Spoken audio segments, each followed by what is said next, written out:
Bonjour tout le monde et bienvenue dans Reprise Info, l'endroit où on balaye l'actu chaque semaine. L'arrivée de la nouvelle mise à jour a fait des heureux et des déçus. D2 revient dans le map pool compétitif en remplacement de Overpass. Je ne vous cache pas ma déception. Overpass était une map différente des autres et était la carte la plus city-sided du map pool. Et accessoirement une des meilleures cartes de Jane. J'aurais nettement préféré une Vertigo dehors. Pour moi, cette carte n'a jamais fait l'unanimité. Elle est chiante à jouer, elle est chiante à regarder. Et elle est chiante à caster. Donc oui, je suis clairement déçu de ce côté-là. Par contre, de revoir D2, ça c'est un réel plaisir. Elle me manquait beaucoup et elle n'a pas changé d'un poil. Après, c'est aussi quand même un sacré point d'interrogation qu'elle n'ait pas changé. Mais bon, du côté des joueurs pros, qu'est-ce qu'ils en pensent? Chez G2, c'est le conflit. On a d'un côté Nico qui est super heureux de quitter Overpass et de retrouver D2. À l'inverse, le capitaine des G2, lui, le Giga Chad, grâce un petit peu des dents. On peut le dire, le groupe vit toujours aussi bien. Et du côté d'Apex, c'est la belle vie. Il est forcément ravi de revoir sa douce et tendre. Le tweet parle de lui-même.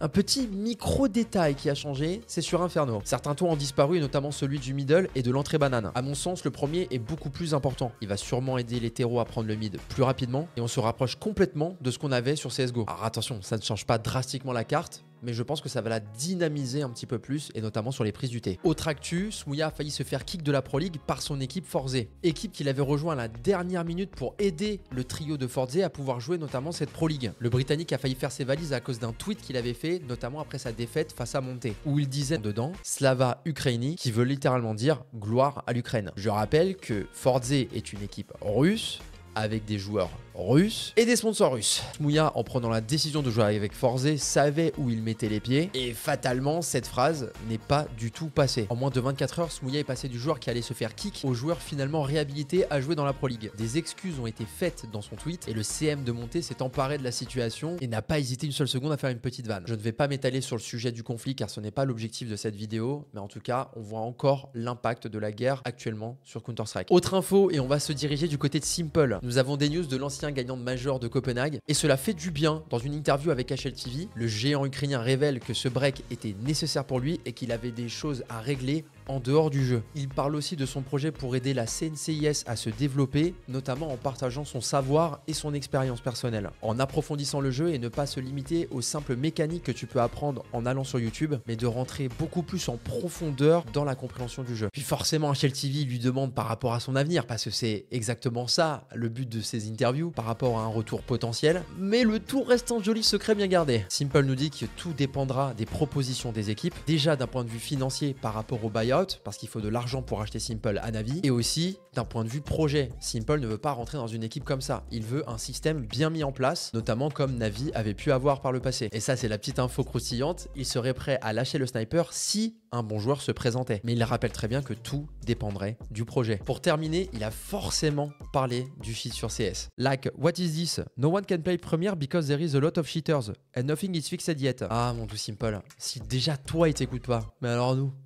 Qui sommes-nous? Si je vous dis petit joueur russe de 17 ans bien énervé, car cela fait depuis le quart de finale du Major de Copenhague face à FaZe, nous n'avons plus vu le petit joueur russe. Monessier a été notamment le premier surpris en interview du choix des Team Spirit. Ne pas avoir joué les IEM Chengdu et la Pro League. Est-ce que Spirit s'apprête à faire des changements? Est-ce que Cloud9 serait dans l'équation? Ou c'est simplement un repos exigé de la part du staff? Dans tous les cas, depuis le 19 avril, donc a fait des faceits tous les jours. La nouvelle est toute fraîche, Apex a mis toute son équipe sur le marché des transferts, excepté Stico qui a pris la décision de quitter l'équipe, ce qui met un terme à l'équipe qui était en 2023 demi-finaliste du Major de Paris. C'est une triste nouvelle, mais les transferts subis et une mauvaise gestion du groupe auront eu raison de l'équipe CS. Et ce sont les propos relatés dans la vidéo de Stico de son départ. On se souviendra quand même d'une très belle run lors du Major de Paris 2023, avec le leader Kixan qui est parti du côté des Heroic et JL qui est parti du côté des Navi et qui a notamment remporté son premier Major. Partons côté Valve, alors là, c'est la pause café. Qui se tole de jour en jour. Et il va falloir se réveiller vite parce que là, on a un petit souci de crash là. Oui, en pleine Pro League. Car oui, cela arrive en compétition et la nouvelle méta de regarder l'écran du voisin pour jouer commence à se démocratiser fortement. Sid s'est plaint aussi à son tour,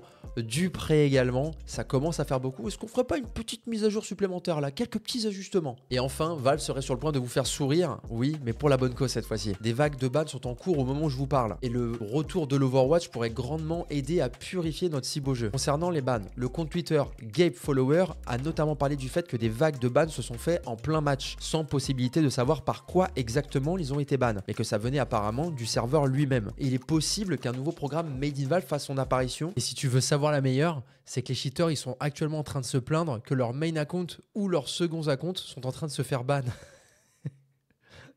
Non, vraiment, ils sont bons. Non, vraiment, ils sont très bons. Si vous voulez plus d'informations, suivez le compte GabeFollower sur Twitter. Je vais vous laisser avec la petite smoke coquine du jour. Elle est sur D2, elle nous vient de Twitter et elle conclut cette petite actu de la semaine. Je vous retrouve sur mes live Twitch tous les jours. L'adresse est en description. Merci beaucoup de m'avoir suivi et à très bientôt sur Counter-Strike.